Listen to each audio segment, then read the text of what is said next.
Hello guys and welcome back to my channel Economics Plus. My name is Anushka Soni and I am here to teach you Microeconomics Class 11 Chapter 1.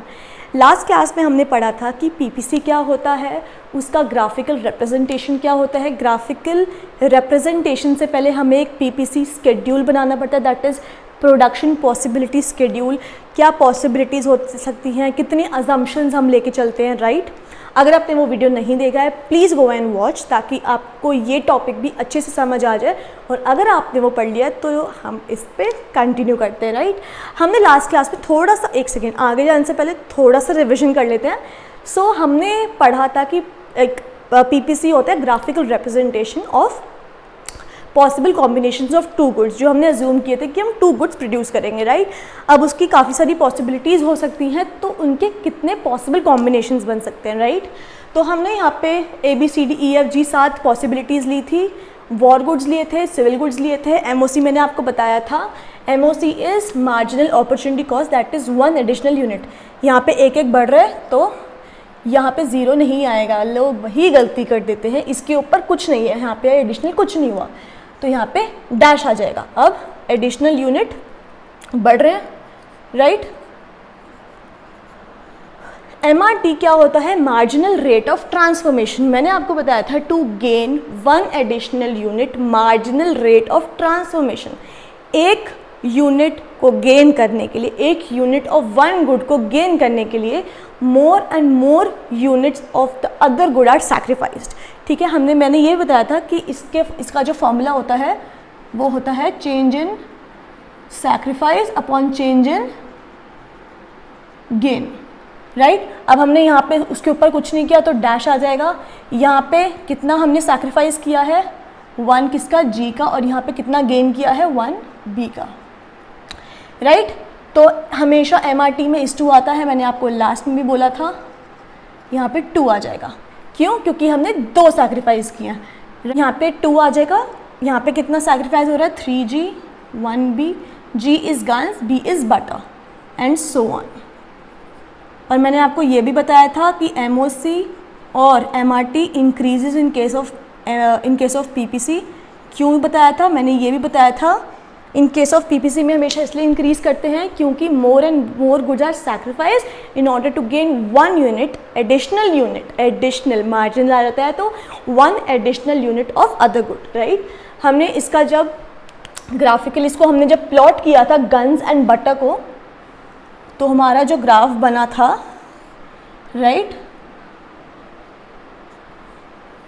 यहाँ पे हमारे guns आ गए थे, यहाँ पे हमारा butter आ गया था, राइट. यहाँ पे हमने पॉइंट्स, हमने यूनिट्स को हमने प्लॉट किया था. यहाँ पे हमने 3 का गैप लिया था,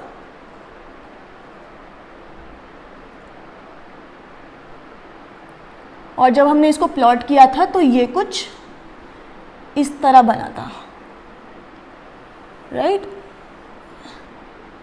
तो अगर आपको एग्जाम में क्वेश्चन आए कि व्हाट आर द प्रॉपर्टीज़ और what are the characteristics of PPC, तो इसकी 2 कैरेक्टरिस्टिक्स होती है. नंबर 1 जो मैंने आपको बताया था, it is concave shaped, right. And number 2 that it is downward sloping. Downward sloping दिख रहा है आपको, ये पॉसिबल कॉम्बिनेशंस है. एंड कॉनकेव क्यों, क्योंकि MRT इंक्रीज हो रहा है. क्यों, in order to gain 1 additional unit of one good, more and more units of the other good has to be sacrificed, right. अब इसमें अटेनेबल और अनअटेनेबल कॉम्बिनेशंस क्या होते हैं, तो पॉसिबिलिटी देखो. अब इसमें क्या होता है, हमने फॉर एग्जांपल यहाँ पे A, B, C and D, A B C D. यहाँ पे मैं एक पॉइंट ले लेती हूँ यहाँ पे, क्योंकि एक पॉइंट को डाउट आ सकता है ना कि अगर पीपीसी के अंदर कोई पॉइंट आ गया या पीपीसी के बाहर कोई पॉइंट आ गया तो क्या करेंगे, उसी को हम अटेनेबल और अनअटेनेबल कॉम्बिनेशंस बोलते हैं. देखो, तो अनअटेनेबल में देयर आर 2 सब पार्ट्स. अटेनेबल में देयर आर 2 सब पार्ट्स, एक optimum utilization of resources,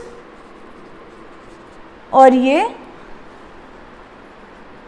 under utilisation of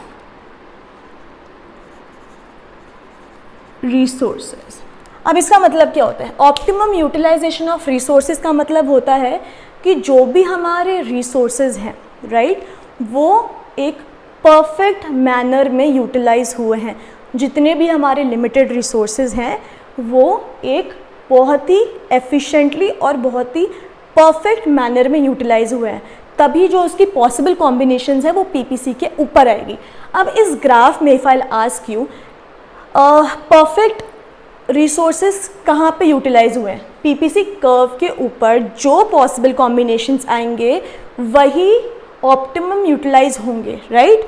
जब resources efficiently and perfect manner में यूटिलाइज होते हैं तो ही उसके कॉम्बिनेशंस पीपीसी कर्व के ऊपर आते हैं, right. They lie on the PPC curve. इस केस में point A, B, C and D they are optimum utilized. ये फिर अटेनेबल में आ जाएंगे। अटेनेबल में वैसे तो दोनों पार्ट्स हैं, अटेनेबल में ऑप्टिमम यूटिलाइज्ड है। ऑप्टिमम यूटिलाइजेशन ऑफ रिसोर्सेज में point A, B, C and D.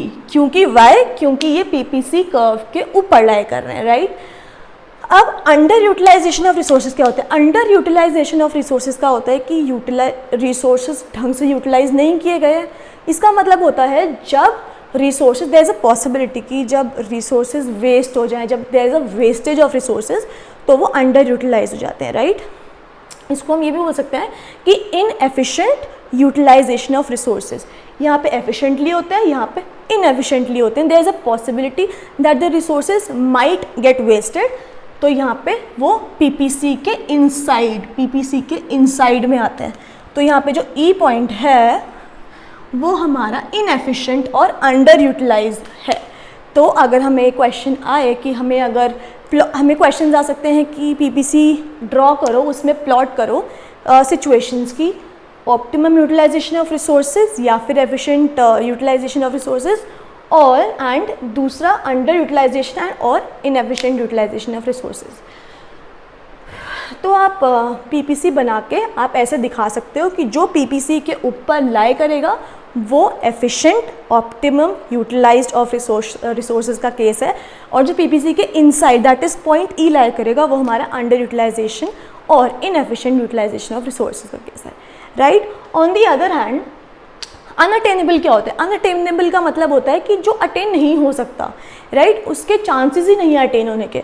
तो इसमें जाहिर सी बात है कि पॉइंट एफ इज अनअटेनेबल। मैं बताती हूँ क्यों। क्योंकि सी हमारे पास जो मैक्सिमम पॉसिबल कॉम्बिनेशंस थे वो यहाँ तक लाई करते थे। ये हमारा पीपीसी कर्व है, मैंने आपको बताया था PPC curve shows the maximum possible combinations, right. या तो अटेनेबल यहाँ पे लाई करेंगे या इसके अंदर कहीं लाई करेंगे, क्योंकि कॉम्बिनेशंस इतने ही हैं। मैं आपको बहुत ही सीधे साधे लफ्ज़ों में बताती हूँ कि अगर आपके पास 10 रुपये, समझ लो आपके 10 रुपये हैं, आप 10 रुपये की चीज़ खरीद सकते हो या 10 रुपये के अंडर की चीज़ खरीद सकते हो। 10 रुपये की बाहर नहीं खरीद सकते अनलेस एंड अनटिल आपके पास ज़्यादा पैसे नहीं हैं, राइट। उसी केस में ये हमारे पास मैक्सिमम पॉसिबल कॉम्बिनेशंस थे 2 गुड्स के, राइट, जो पीपीसी के ऊपर थे, पीपीसी के ऊपर लाई कर रहे थे। तो ये हमारा अंडर यूटिलाइजेशन का केस हो गया, ये हमारा ऑप्टिमम यूटिलाइजेशन का केस हो गया। पॉइंट एफ, जो भी पॉइंट्स पीपीसी के आउटसाइड लाई करेंगे उसको हम अनअटेनेबल बोल देंगे। क्यों? क्योंकि economy can not produce any combination जो कि मैक्सिमम पॉसिबल कॉम्बिनेशंस के बाहर हो। अगर हमारे पास इतने ही रिसोर्सेज हैं उससे हम मैक्सिमम इतना ही प्रोड्यूस कर सकते हैं, तो वो पॉइंट तो हम कर ही नहीं सकते, राइट। अगर हमारे पास इतने ही पॉसिबल कॉम्बिनेशंस है 2 गुड्स के, 2 गुड हैं, उसके मैक्सिमम जो पॉसिबल कॉम्बिनेशंस हैं वो इतने ही हो सकते हैं, हम फिर उससे बाहर नहीं जा सकते। क्यों नहीं जा सकते? क्योंकि रिसोर्सेज लिमिटेड है, राइट। तो हमने पढ़ लिया कि अटेनेबल और अनअटेनेबल कॉम्बिनेशंस क्या होती हैं। पर अब अगर क्वेश्चन आया, वन वर्ड आया या फिर ट्रू फॉल्स में आया कि can PPF be a straight line और कॉन्वेक्स टू द ओरिजिन, जैसे मैंने आपको बताया कि पीपीएफ कौन सी शेप का होता है? It is concave shape, like downward sloping. तो इसका मतलब है कि क्या कॉम्बिनेशन के पॉसिबिलिटीज़ हो सकती हैं जब वो या तो कॉन्स्टेंटली या तो स्ट्रेट लाइन हो या तो फिर वो कॉन्वेक्स हो जाए। तो इसको प्रूफ करने के लिए, इसको दिखाने के लिए कि एक्चुअली ट्रू है, क्या हो सकता है कि नहीं हो सकता, आई विल शो यू। तो जैसे हमने पीपीएफ बनाया था, तो जैसे हमने पीपीएफ बनाया था,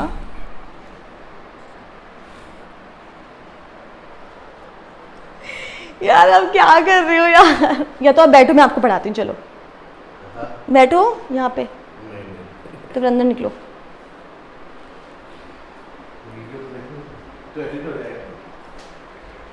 जैसा मैंने आपको बताया था कि पीपीएफ इज कॉनकेव शेप्ड। अब पॉसिबिलिटीज़ देख रहे हैं कि वो स्ट्रेट लाइन या कॉन्वेक्स हो सकता है कि नहीं हो सकता है। तो पॉसिबिलिटीज़ दिखाने के लिए सबसे पहले हम बनाएंगे पीपीसी, प्रोडक्शन पॉसिबिलिटी कर्व। जैसे कि मैंने आपको बताया था कि ये कॉनकेव शेप्ड होता है, डाउनवर्ड स्लोपिंग होता है, राइट। अब हम पॉसिबिलिटी देख रहे हैं कि वो स्ट्रेट लाइन हो सकता है कि नहीं हो सकता। स्ट्रेट लाइन के लिए पहले हम उसको प्लॉट कर देते हैं पॉइंट्स।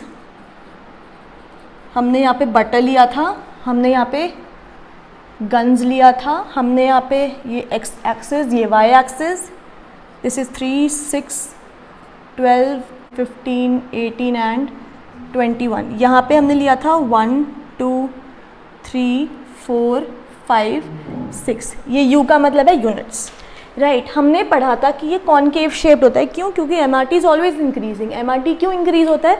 क्योंकि more and more goods are sacrifice in order to gain 1 unit of another good, right. अब स्ट्रेट लाइन हो सकती है कि नहीं हो सकती? स्ट्रेट लाइन के लिए आप खुद सोचो, अगर more and more goods are sacrificed तो वो कॉनकेव बना। इसी तरह अगर हमें, मैं आपको स्केड्यूल के थ्रू समझाती हूँ। जैसे हमने गन्स के यूनिट्स लिए थे और हमने बटर के यूनिट्स लिए थे, तो हमने 21 है, 18, 15, 12, 9, 6 एंड 3। अब हमने जैसे मैंने आपको बताया था कि 2 गुड्स ले लिए, दोनों का हमने यूनिट्स में ले लिया। तो स्ट्रेट लाइन को प्रूफ करने के लिए पॉसिबल है कि नहीं है, हमने क्या किया, हमने पॉसिबल कंडीशन ये ले ली कि हमने एमआरटी को सेम वैल्यू से क्या किया, सैक्रिफाइस किया in order to gain 1 additional unit of the other good. तो हम जब इसको प्लॉट करेंगे तो it will be a straight line, right. तो इस केस में हमने कॉनकेव में क्या पढ़ा था, that more and more goods are, more and more units of 1 good are sacrificed in order to gain 1 additional unit of other good. Straight line को proof करने के लिए हमने सेम यूनिट से सैक्रिफाइस किया in order to gain 1 additional unit of the other good, right. Similarly अगर convex proof करना है तो क्या करेंगे, जब कॉनकेव प्रूफ करना था तो more and more units are sacrificed. जब स्ट्रेट लाइन करनी थी तो equal amount, equal units of 1 good are sacrificed. अब कॉन्वेक्स में क्या हो जाएगा कि less and less units of 1 good are sacrificed in order to gain 1 additional unit of the other good. लेकिन ये दोनों पॉसिबल नहीं हैं, क्योंकि मैंने आपको बताया था, आई टोल्ड यू कि MRT is increasing in PPC. PPC के केस में MRT always increases, it is always increasing in PPC. तो ये कंडीशंस पॉसिबल ही नहीं, ये कंडीशन एग्जिस्ट ही नहीं करती, राइट। इसका आप लॉजिकल आंसर दे दोगे ये ऐसे ऐसे है, लेकिन ऐसा नहीं होता क्योंकि हम सेम अमाउंट से उसको सैक्रिफाइस नहीं कर सकते एक यूनिट के गुड्स को to gain an additional unit of another good, right. तो ये था कि जब हमें सिचुएशंस मिलेंगी, जब हमें 1 वर्ड या ट्रू फॉल्स या फिल इन द ब्लैंक्स कुछ भी आ सकता है कि can PPF be a straight line और convex to the origin, answer is no, they don't exist, these conditions do not exist. Why? Because MRT is always marginal rate of transformation is always increasing because more and more units of one good are being sacrificed to gain an additional unit of another good, right? So guys, this was it in today's class. Next class में हम पढ़ेंगे कि PPC में shifts क्या होती हैं, movements क्या होती हैं, right? So if you like this video, please like, share and subscribe, and see you later. Bye.